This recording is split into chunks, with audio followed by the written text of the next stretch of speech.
Hello, everyone. I just wanted to give you guys a little bit of introduction into the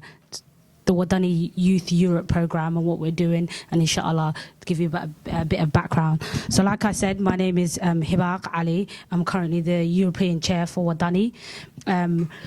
Thank you for coming to this event. So the event was organized by Dhalinyarada for the Dhalinyaro. It was organized by Hanad Agfadia, Iman Hakafadida, and Hannah, which is sitting over there somewhere. Would also like to welcome Honorable Abdirahman and Mohamed Ciro, Hirsi, which hopefully is on his way, Father Mas'id, and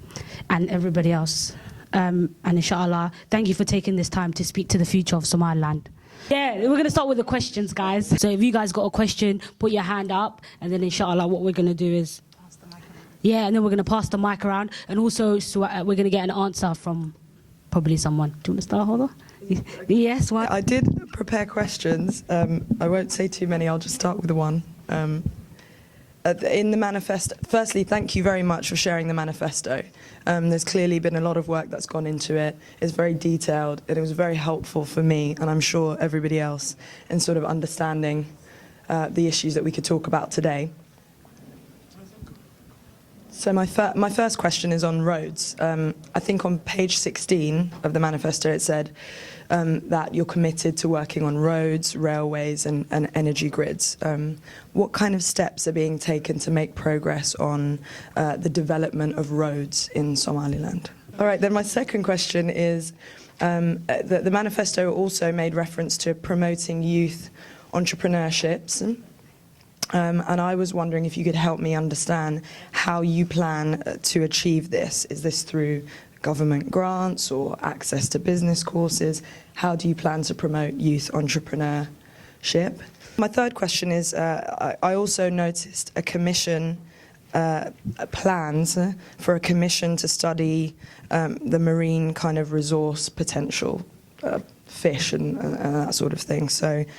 are there any existing studies that we could use to give us an idea of the kind of marine resource potential there? And what kind of studies do you have planned? Hello. I had a question about a drought that's been happening. In a lot of the recent serious drought, what specific water management policies and water plans does Waddani party has that other parties don't have? And another question is, on estimate, how much will these policies and plans cost, and how are you guys going to fund this? Good evening to you all.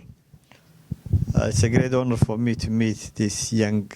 Somaliland professionals in the United Kingdom. Mala su'aala badnaa looyarada oo looyarada. Obviously, waa looyarada. Su'aasha ugu horeysa waxay ku saabsan tahay transportka, including wadooyinka iyo other means of transport in Somaliland. Wadooyinka Somaliland wixii la dhisay dawladdii hore ee Soomaaliya wadooyin kooban ah ayaa waddanka ka jira, laakiin intii xukuumadda kulmiyadtimi waxay bilowday inay dacdo mashaariic ay ka mid tahay wadada Cerigabo oo dadku soo dhaweeyeen. wadada Cerigabona ninkii bilaabay wuu nala fadhiyaa,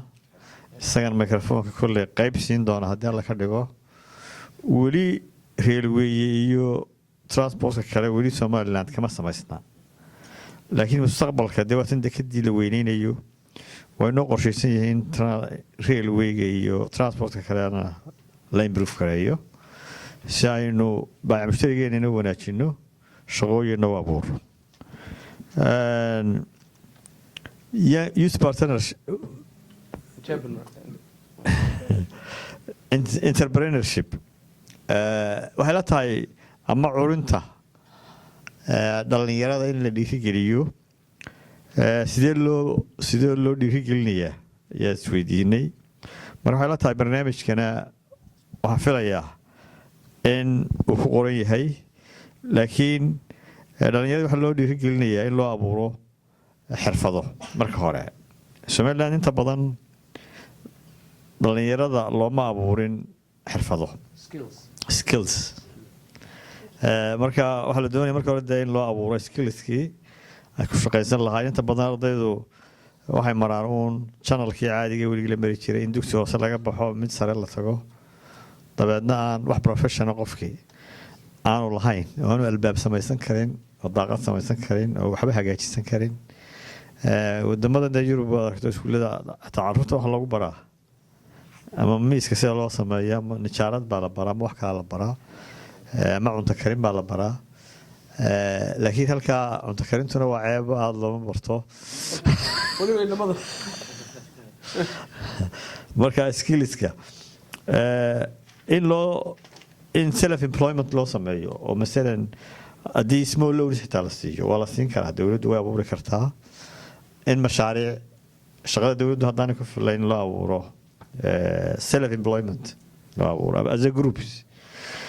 waana la tijaabiyey mararka qaarkood waana lagu guulaystay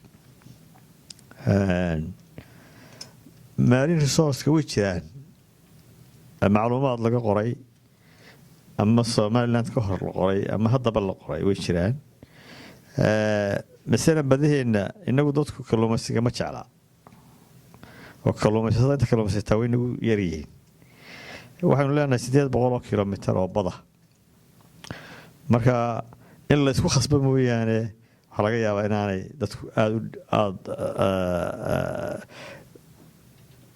مركا لما جيلنا investment بدنا ضدك كلوما عبورين مراكب وحي كلوك سوق بصدان مركا قالوا wax lagu qiyaasaa kalluunka la xado ee laga yaabo dhulkeena laga xado in sanadkii 5 billion ama 1 billion u gaari karo mararka qaarkood miisaaniyadda dowladda waxa laga yaabaa in dadaalay 400 noqoto marka waxay la tahay way jiraan macluumaad badan oo la qoray ama researches iyo kuwa hadda ama ay sameeyeen international organizationsku ama Somaliland bas ku dayday intii ay jirtay inay samaysay laakiin wali si fiican uga ma faa'iideysano khayraadka badda ku jira abaarta iyo biyaha sanadkii waxaanu helnaa roob badan roobka mararka qaarkood waxa maqashaan baa laga yaabaa inuu gawaadhi qaaday ama dad laayay laakiin biyaha xooga weyni badday galaan marka wali isku manaandayn biyaha la xidho waxaas leeyahay haddii xitaa biyaha webiyada ama tog dheer ama burcaan ma hargeysa maro kaliya la xidho wax badanna way noo qabsoomi lahaayeen marka way noogu jirtaa barnaamijka siyaasiga in la xidho at least biyo cirka soo dhaca haddii la xidho waxaas leeyahay wax badan bay ka tari lahaayeen in dadka la dejiyo oo xoolahooda la dejiyo oo socodka laga yareeyo oo beero loo abuuro marka water managementku waa ku jiraa barnaamijka siyaasiga ah ee xisbiga. Assalaamu calaykum. ugu horreyn waxaan oranayaa halkan ugu faraxsanahay wadooyinka laga wado dee Somaliland waxaa la yiraahdaa wadooyinka marka la eego improvementska dee economic ahaan movement of goods and services aad u fiican tahay sida dadkii alaabooyinka meesha la isku keeno anigu sanadkii dhawaa waxaa tegay Hargeysa Berbera Cergaabo waxaa halkan su'aalad weydiinayaa wadooyinka waxaa arkay marka truckska aad iyo aad baa loo kor saaraa alaabooyinka the goods and services marka wadooyinka way xumeynayaan taas labaad in terms of maxaa waxaa ka qabanaysaan mar labaad in terms of safety a lot of accidents baa ku dhaca Somaliland dad badan baa naftooda halkaa wadooyinka ku dhinta so in terms of marka wadooyinka infrastructureka samaysaan what's your plan in terms of maintaining the roads and in terms of the safety. Assalamu alaikum. Horta, I just want to say thank you. Aad badan mahadsantiin imaatinka aad noo timaadeen aadna qiimayseen. Thank you very much. Su-aashaydu waxa weeyaan anigu 4 sannadood baan Hargeysa degnaa dowladda iyo shirkado gooniyana waan u shaqayn jiray marka su-aashaydu waxa weeyaan marka youth unemployment la eegiyo waxbarashada marka ugu horeysa dee inta badan dadku markay wax baranayaan waxay u bartaan inay shaqo helaan aakhirka insha Allah marka waxaan doonayaa in weydiiyo jaamacadaha faraha badan leh ee Hargeysa ka dhisan specifically anigu Hargeysan degnaa soo Hargeysan war hayaa maxaa idin qorshaysan inaad soo kala yareysaan first of all at standardna u set gareysaan at tirahdaan sanad walba haddaanay intaasoo qofi aan idinka qalin jabin with such and such grade dee waad ka baxaysaan waayo waa private universities lacag bay ka samaysanayaan dadkiina akhirka shaqo ma helaya waxbana may baran for example anigu markaan ka shaqaynayay shirkadda shaqaale markaan qaadanayay aan imtixaamada ka qaadayay nin dhanoo igu le master baan haystaa ama jaamacad baan kasoo qalin jabiyay oo magaciisa aan si fiican u qori karaynin sentences aan si fiican u qori karaynin it's like where quality meeyay tayadii meeday waxbarashada waxa loo baahan yahay waxba la iskama bartee waxa la barta wax tayo leh waxa dhowtala dadka ku anfici kartaa marka idinkoo wadanaya maxaad soo jeedinaysaan aad leedihiin quality-ga waxbarashada wadanka saasaan u hagaajinaa siday آخر كده أنت هسقف عشقة وهلان. Okay. Assalamu alaikum everybody. The question I have been asked is how many school teachers are there in Somaliland, and of this, how many are female, and what is waddani's policy on gender disparity in education? Hello, assalamu alaikum. My question is about Marwaba Walawidi is about itirafka Somaliland. I think it's in everybody's mind. What plans do you have for that? I believe that foreign investment mehelino, petrol masasaran karno, there's a lot of opportunities that we're missing. So what can you do differently to the current government in terms of getting Somaliland recognition? su-aashan doonayna ku duuxa tahay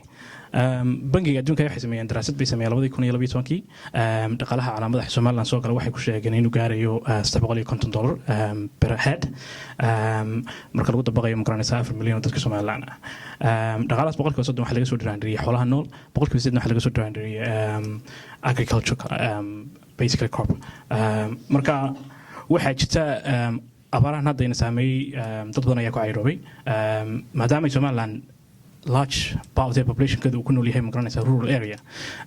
infrastructure cities ka iyo magaranaysa rural areas kana yaalay aan support garan karin dadkaasi cayroobay magaalooyinka soo galaya waxaan doonayaa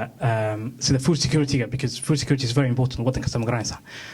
food security waxa laga qabanayo policy ga wadan specifically ayaan ka doonayaa waxaan jeclahay inaan ku daro one more question to be short and precise tano waxa la concern education dadka Somaliland aniga soo xiganay wasaaradda waxbarashada Somaliland boqolkiiba 45 wax qoran it might be exaggerated laakiin ma hubo let's take their word for it marka waxay sheegayaan boqolkiiba 45 markay qoran ay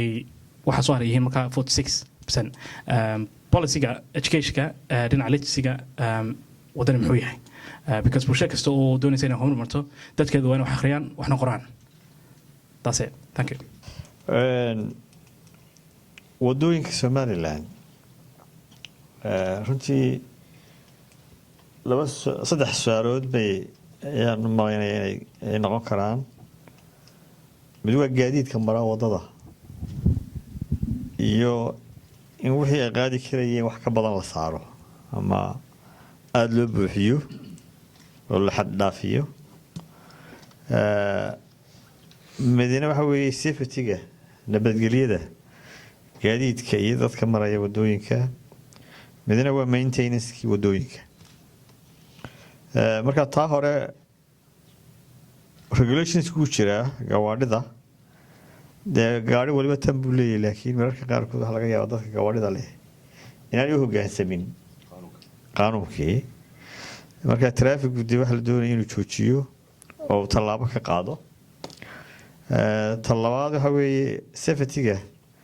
iminka maalmo dhaweyd waxaa batay dee saa ka warqabtaan accidentska traffic-gu aad bay u shaqeeyeen maalmo dhaweyto waxaa la helay dad gawaadhi wadaa oo aan laysan haysan waxaa la helay gawaadhi aan dee cashuur bixin marka iminka waxaad moodaa in ciidankii qaabilsanaa gaadiidkuna waa u shaqeynayo oo nabadgelyadii ay khasab noqotay in laga shaqeeyo safety-gii dayactirka wadooyinka mashruuc baa jira dee wasaaradda hawlaha guud leedahay oo la yidhaahdo loogu talagalay dayactirka wadooyinka oo beesha caalamkuna inaga caawiso Somalilandna miisaaniyaddeeda wax kaga jiraan marka wuu jiraa road authority-gu in la dayactiro wadooyinkii dee jiray iyo kuwa cusub la sameeyaba waa jiraan jaamacadaha Somaliland runtii way jirtaa inta inantu sheegaysay jaamacado badan waxa laga yaabaa tiradooda ma garan karo laakiin koonaad ka soo wareegtay waxa laga yaabaa board inuu sunayo jaamacad Himalaya ku taalo kow jaamacadaheennu hadda ugu camuud iyo hargeysa ayaa ugu arday badan goboladan hadda gobol kasta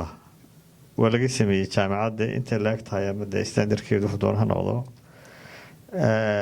barnaamijka siyaasiga xisbiga waxaa ku jira in dib loo qiimeeyo jaamacadaha oo dhan oo tii haddee jaamacad u qalmin meesha laga saaro way jiraa arrintaa dee inanta ka sheekeynaysayoo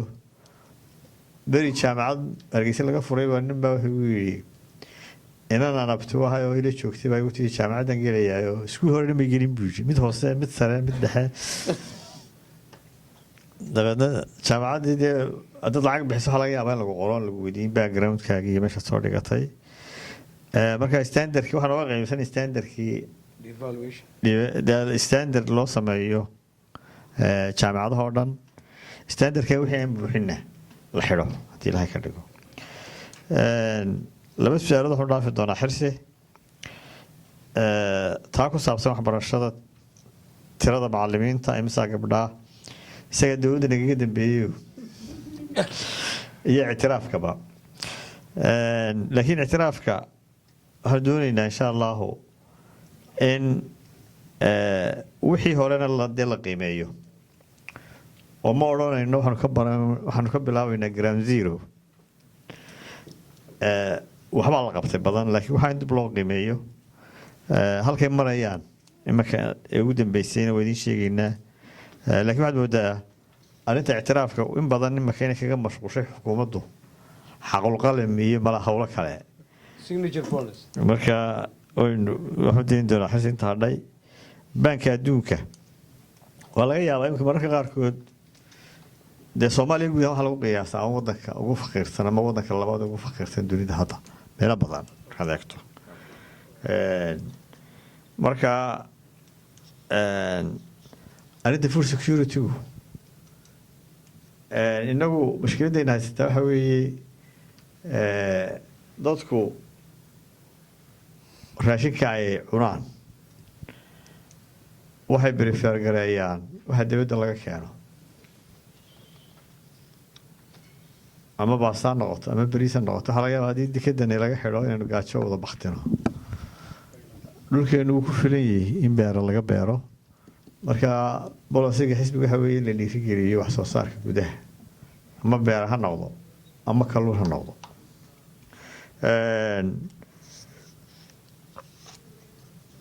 arrinta ku saabsan literacy rate-ka barnaamijka xisbiga waxa weeyaan in la kordhiyo oo la laban laabo 5 sano ugu horeeya ama 75% la gaarsiiyo ama 80% la gaarsiiyo haddii ilaahay ka dhigo inta kale waxaan dhaafi doonaa xirsi salaam calaykum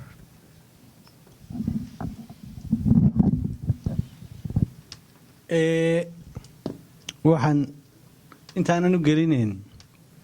labada mawduuc ee uu odaygu yani guddoomiye igu soo riixay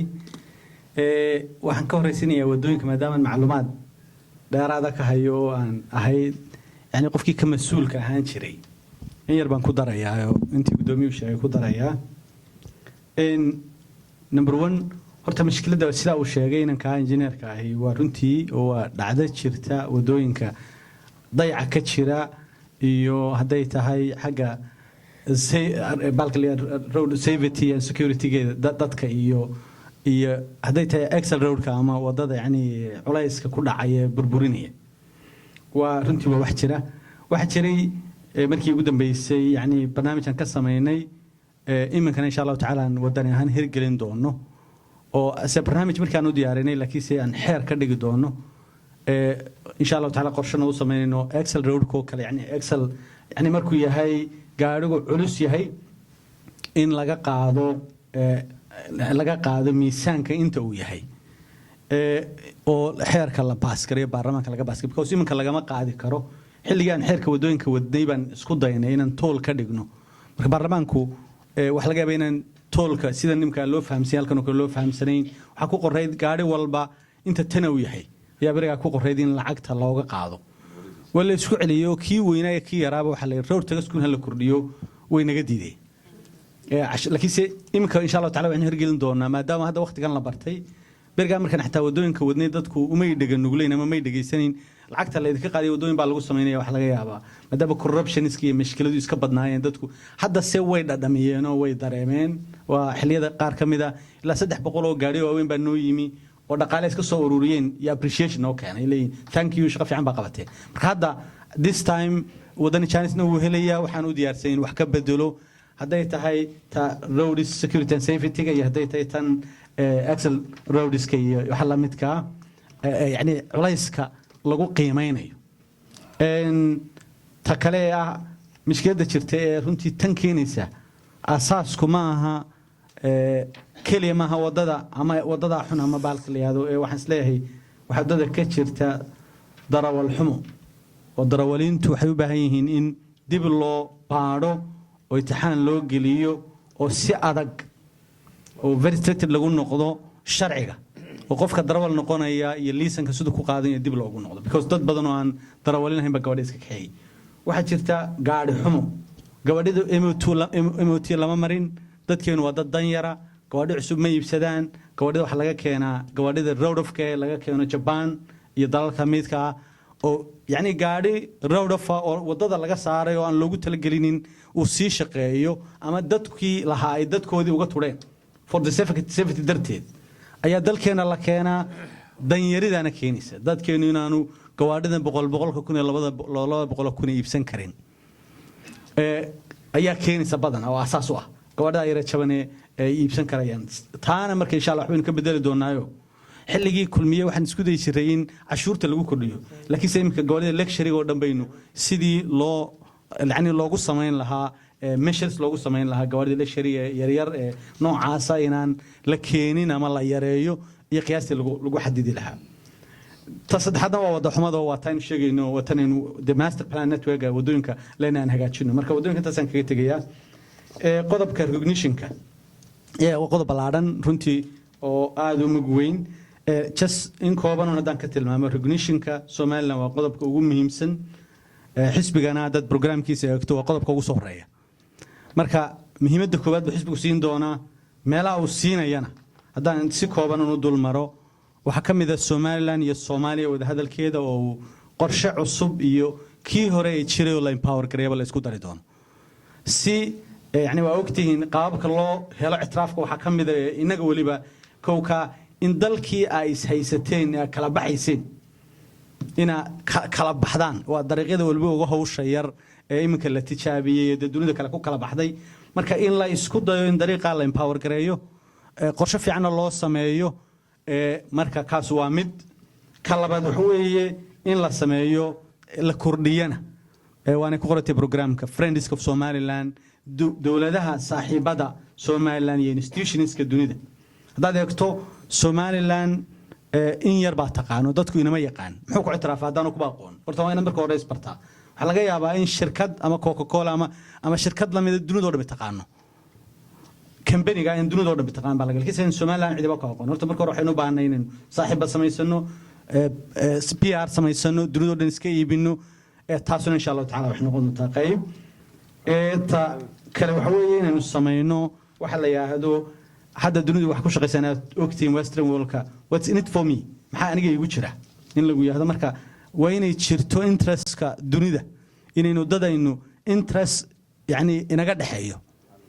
oo qaabkii interestka waan u gali doonaa waxbarashada tiida waxaan wada recognitionkii interestku inaga dhaxeeyo oo interestka dartii u baahan inaad yani interest kula yeeshaan ama baaxmajira kula yeeshaan ama hay'ad ka dhaxayso dani oo maslaxadeed ka dhaxayso taasuna marka waa mid dhalinyarada halkan wada fadhida wasiir iyo dad fara badan baa runtii matalaya oo waxa weeye markay xukuumadda noqoto caaqil iyo dad safka hore ugu jira baarlamaanka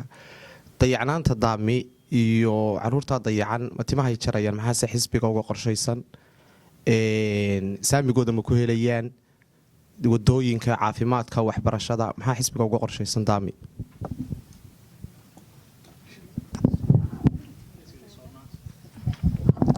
Mrs. Wallock, questions are high. Have you got a question there? Anybody else? Anyone else? A question there? All right, so we're going to do the last 4 questions, yeah, then we're going to go into the solutions, and we can ask questions within that as well at the same time, but we just need to move on. So we're going to take a question there. Yeah, all five of them are going to go. Last five.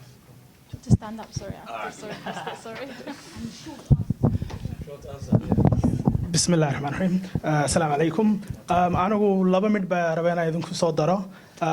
One of them is a question. Midna waxa weyn talo. It's an idea that I wanted to sort of bring to you. The first question was regarding,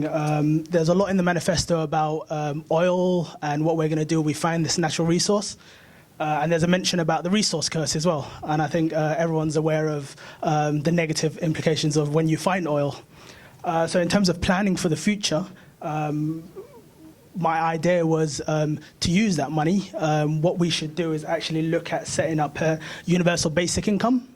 It's a form of welfare. It's been trialed and tested in places like Glasgow. And I know you have like social democratic roots historically. So I think it's one of those policy ideas that come from mainly Scandinavian countries. So I was thinking that's something that you can look into, maybe trialing. It's been trialed in Africa, Canada, and now Scotland, as I said. So that was my policy idea. And my question was regarding, there's a lot of very, very, very nice stuff inside the manifesto. And one thing that jumped out at me was, is this just a shopping basket? It feels like when I'm with my mum and I go shopping, I just put loads of things in there. But the question is, can you actually afford it? I know it's an early stage draft, but my question is, when you go, when it's closer to the election, would you actually set out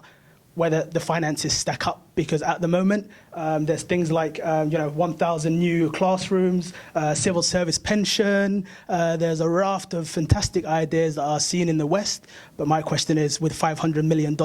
being best case scenario that you set out in the manifesto, can you actually afford it? All right, my question was, I was looking at page 42 on social justice, and the question I had in mind was, what steps or what tangible steps do you have to tackle tahrib, illegal youth migration from the source, in the transit, and also at the destination? Yeah, assalamu alaikum wa rahmatullahi wa barakatuh. Waxaan jeclaan lahaa inaan weydiiyo xisbiga waddani haddii uu xukunka ku guuleysto, hadda waynu aragnaa in kala dambeyntii iyo maamulkii iyo nidaamkii iyo systemkii dowladnimadu aan maaragtay aan isla socon hadday noqoto the hierarchy-ga maaragtay wasiirada, agaasimayaasha iyo maaragtay madaxda kaleba. Maxay idinka meel yaalla hadhow tole markaad xukunka qabsataan kala dambeyntii dowladnimada inaad soo celinaysaan? My second question is, qaybta cashuurahan doonay inaan ka hadlo, waddankeena min bari iyo ilaa galbeed, inland revenue-ga marka la qiimeynayo had iyo jeer waxay lunsadaan maaragtay tax evasion fara badan, cashuur fara badan baa ku lunta. macnaha hadday noqonayso staffka, shaqaalaha, problemkuna waxa weeyaan waa system aan ka dhaxaynin. had iyo jeer markii ugu dambeysay waxa la isticmaali jiray waxa la yiraahdo taar. waraaqba halka laga soo hadlaya, fooniya la soo qaadanaya, hargeysa la soo hadlaya, then they pass for the center inland revenue-ga. Marka will you please make a system isku xidha connection sameeya min bari ilaa galbeed, so si aanay dakhli fara badan ama cashuur fara badan aanay lumin? My last question is, I worked in Somaliland for about a year. I'm an accountant by trade, and one of the projects we did was recording the government's assets. And we had a lot of issues, especially there was a lot of sensitivity around the land. So we had to leave the land and move on to some of the assets within 6 selected ministries and agencies. That was the first pilot project. 4 phases. 2 was in the actual Hargeisa and central regions, and then the rest was in the actual east and west regions. And one of the things that we came across was Hantida, the actual assets that were meant to be there for the incoming ministries, or if there was a cabinet reshuffle, were no longer, some of the assets were basically disappeared. That's what we found. A lot of corruption. We went through the budget. There was an assigned budget line for this particular project for many years that hadn't been done. And my question is, what is Waddani going to do regarding tackling corruption? One of the meetings. xisbiga siyaasaddiisa waxaa ka mid ah in dee shacbigu u siman yahay adeega la bixinayaana u siman yahay markaa daami ma nooguma jirto inay noqoto segregated area waxay la mid noqon doontaa degmooyinka kale ee hargeysa ama waddankaba waa qorshaha xisbiga marka la eego hadda madaxda ugu sarreysa ugu yaraan dee hayrarkii ugu sarreeyay waa ku jiraan reer daami secretary for justice waa ka soo jeedaa barkhad secretary for commerce wuxuu ka soo jeedaa halkaas gudoomiye xogayaha golaha dhexe ee xisbiga wuxuu ka soo jeedaa degmadaas and many others waxaa laga yaabaa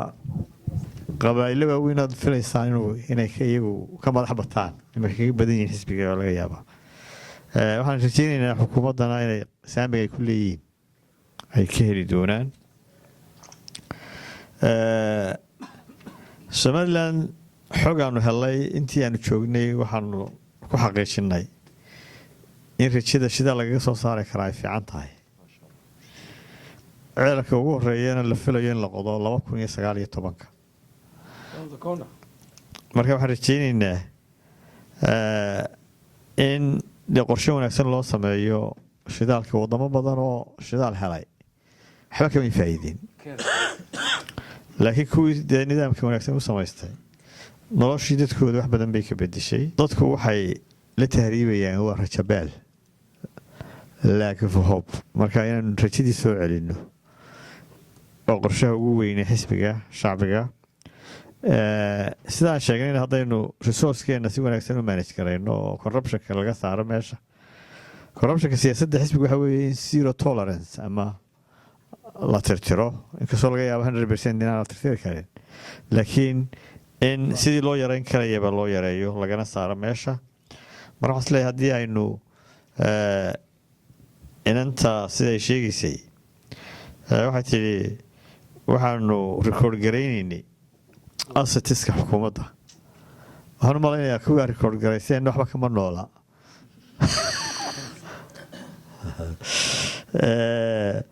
marka waxaa waxyaaba badan oo laga yaabo uun dee waxaan waanu qarsanaynaa oo waddan baynu nahay waxaa laga yaaba informationkaanu ognahay inaanan wada sheegin laakiin waxa weeyaan dee corruptionka in lala dagaalamo oo la yareeyo assetiskana waxaanu jecelnahay waxaanu soo kordhina mooye inaan wax dambe aan la xaraashin tahriibta haddii saan idiin sheegay rajo la-aanta haddii laga saaro meesha oo shaqooyin la abuurana sida barnaamijka noogu qoran insha allahu waa yaraan doontaa iyaduna isla socod la-aanta xukuumadda ama mas-uuliyiinta dee xukuumaddana waxaanu jeclay dhaqanka inaanu hadda xisbiga intaanu nahay ka saaro meesha oo kala dambeynta xoojinno marka annagoo xoojinay inaanu xukuumadda tagno taasina ay meesha ka baxdo ta cashuurta waxay la tahay haddii aynu dee mechanismiska transparencyga oo wixii haddii suuqa la iskaga soo qaadaya haddii wixii masalan la computerize gareeyo oo si fiican loo network loogu sameeyo lama baahanayo in detaar laga soo diro argaabo ama meel kale haddii halkan laga helayo wixii marka waxaan is leeyahay damoor aynu samayno network in arrintaasi meesha ka bixi karto oo qofka dee loogyahay wixii laga qaadaya sanadkii inkamkiisa loogyahay record database laga sameeyo waxaan is leeyahay hawshaasi way yaraanaysaa dakhliga hadda jooga shanta boqol kun income-ka ama 400 kun whatever it is waxa laga yaabaa iyadee waxaa la ballan qaaday sidaad sheegaysa inaan isdaboolin laakiin si ay isu daboolaan dee waynu income-ka kordhinaa income-ka kordhinayna waxaa ka mid ah transparency-ga waxaa ninkaas sheegay cashuur baa luntay in cashuurtii la badbaadiyo inaanay lumin masalan cashuurta dadkii ku waajibtoo kalena inaan la wada gaadhin baa laga yaabaa marka waxaan is leeyahay haddii dee mechanismkii la abuuro imika dee dowladda ingiriisku way waday beryahanba in somaliland ka caawiso masalan revenue-ga sida loo ururayo waxaan is leeyahay haddaynu sistemadaa dee naynagu caawinayo xitaa aynu hirgelino 500 waxaa laga yaabaa inay 1 billion tegi karaan waxaa iman karaa resources kale oo shidaalku ka mid yahay marka rajadaanu qabnaa waxa weeye targetka aanu samaynay inaan la gaadho ayaanu isku dayaynaa haddii ilaahay ka dhigo waxaa jirtay su-aal xaggaa ka timi oo ay ku jirtay what was the gender percentage for the party and marka maxay ahayd just to let you know that in our manifesto 30% out of 100 is being set aside for women. And that's not including what they can actually achieve within their own rights. Okay, that's within the party. Within the party, they have 30% out of 100, but also that doesn't mean to say that they cannot fight within their own rights. So it could end up that we have 50% within our party. So, and it's not as stated as one sphere or in one area. It can be throughout the whole.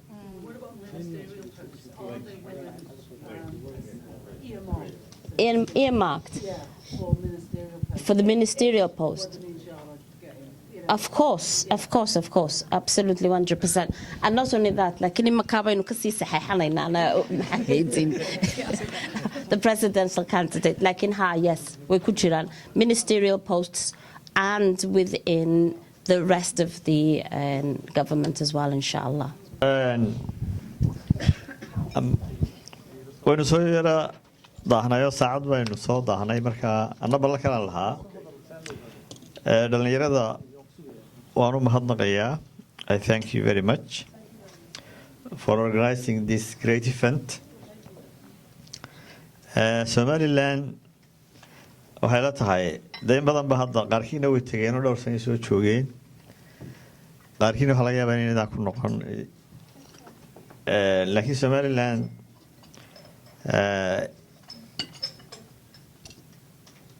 waxay ahaan jirtay taariikhdeedu dhulkii Ingiriisku gumaysan jiray waxaynu we became a sovereign country on 26 June 1960. But unfortunately, we gave up our sovereignty after 5 days only. And we have united without any agreement, written agreement or conditions with Somalia. taasi waxay nagu qaadatay in aynu weyno madax bannaanideennii inaynu la kulanno dhibaatooyin badan inaynu la kulanno cadaadis badan inaynu la kulanno dagaal iyo xasuuq inaynu gallo oo jabhad samaysanno dowladda la dagaalanta waxay nagu qaadatay 10 sannadood ama dhowr iyo 10 sannadood in dowladda lala dagaalamo dabeedna Somaliland again reborn dub loo helo 18 May isa ka warqabtaan halka ku xustaan waxaynu dub la soo noqonnay madax bannaanidii Somaliland waxaynu ku dhawaaqnay qaran state laakiin weli adduunku nama aqoonsan wadamo badan oo khaladka aanu sameeyeen way jiraan dunida waxa ka mid ah South Yemen oo la midowda Yemen iyadoo waa inaga dambeysay 70-kii ay la midowday laakiin weli waxaynu baadi goob ku nahay inaynu helno madax banaanideen inay loo aqoonsado Soomaaliland intaas wax kaga duwanay Soomaaliya markii waxaynu ku guuleysanay inaynu nabadda xasilino or to create a peaceful country waxaynu sameynay nidaamkii dawladda structure-kiisii waxaynu sameynay wax kastoo dawladda leedahay waxaynu sameynay xukuumad waxaynu sameynay maxkamadihii waxaynu sameynay baarlamaan waxaynu sameynay doorashooyin adduunku aad buu inoo majiirtay si wanaagsan bay noola macaamileen laakiin shuruudaha anaynagu xidhay waxaa ka mid ahaa inaynu kala baxno Soomaaliya laftigeeda oo ka warqabteen mushkilada badan baa ka jiray muddo dheer dawladda kama jirin ilaa hadda dawladda saldhigtay kama jirto oo waa la ilaaliyaa weli dawladda Soomaaliya ciidan ajnabi ah ilaaliya oo weli dawladda u madax bannaan Soomaaliya kama jirto haddana adduunku iyadoo aqoonsan yahay Soomaaliland ma aqoonsana waxa loo baahan yahay saas leeyahay adduunka maanta waxa la isku dhaafay lobby wax la yiraahdo Maraykan taariikhdiisa markaad eegto yuhuuddu marka la eego Maraykan waa percent yar laakiin waxaa jira Jewish lobby xoog weyn oo dawladda gilgila oo dawladda ka adag waxa laga yaabaa England inay ku joogtaan 10,000 ama 20,000 ama 30,000 I don't have any statistics Somaliland oo Ingiriisa oo loo yareeyo ku jiraan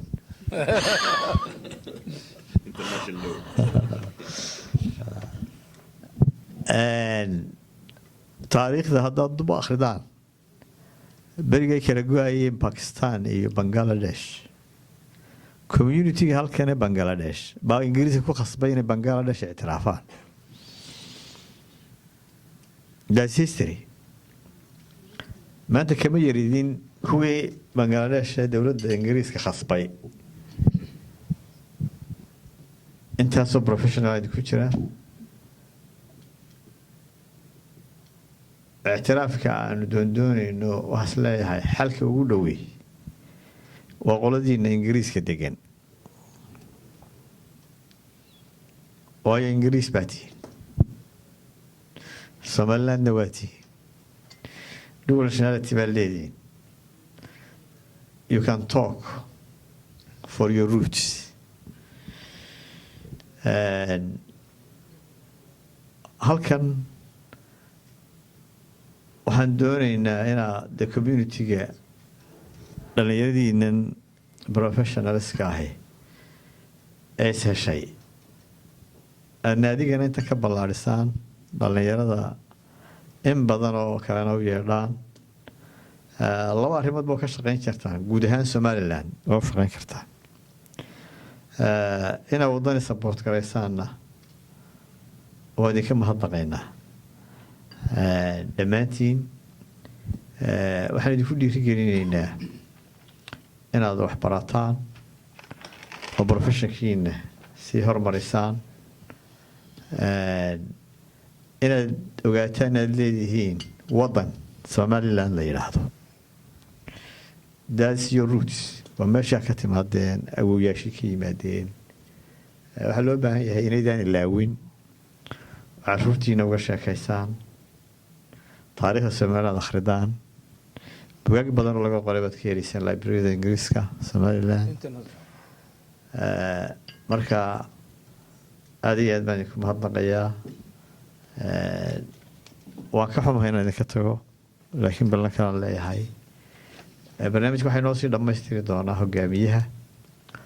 inta hadhay thank you very much